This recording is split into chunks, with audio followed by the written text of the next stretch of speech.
আলাইকুম রহমতুল্লাহি ওবারাকাতু।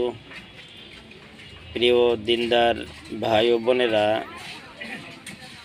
আমরা তো জিকির আজগার করি, তসবিহ তাহলিল পড়ি, সহিভাবে পড়ি কিনা এটাই হচ্ছে আসল ব্যাপার। সহি তরিকা হলো সহি শুদ্ধ করে পড়া।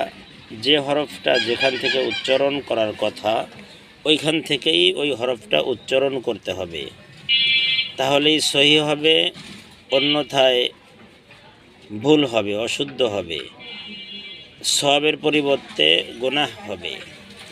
এই জন্য মৃত্যুর আগ পর্যন্ত আমরা যারা প্রকৃত মানুষ হিসেবে নিজেকে উপস্থাপন করতে চাই এবং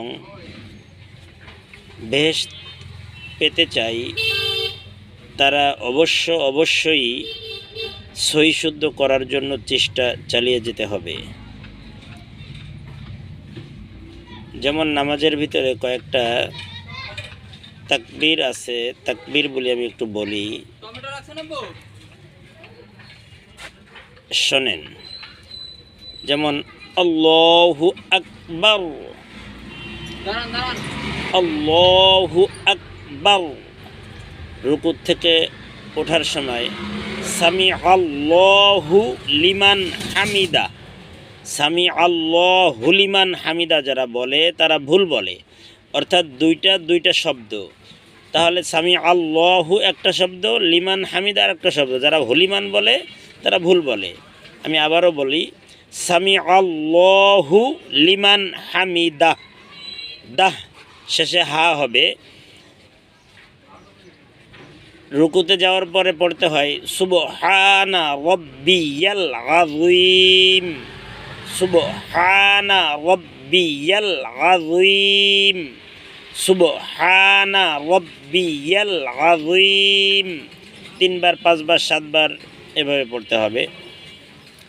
যখন আপনি ইমামের পিছনে পড়বেন তখন বলতে হবে রব্বানা লাকাল হামদ, রব্বা র মোটা, রব্বানা, রাব্বানা ভুল হবে, রব্বানা লাকাল হামদ।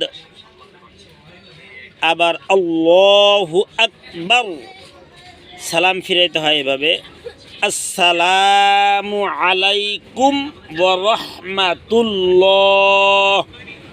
কোন পর্যন্ত যাইতে হবে? মাঝখানে ছিলাম, কাত পর্যন্ত যেতে হবে। আবার মুখটা এখানে আনতে হবে, আনার পরে আবার আসসালামু আলাইকুম ওয়া রাহমাতুল্লাহ, এভাবে সালাম ফিরাইতে হবে।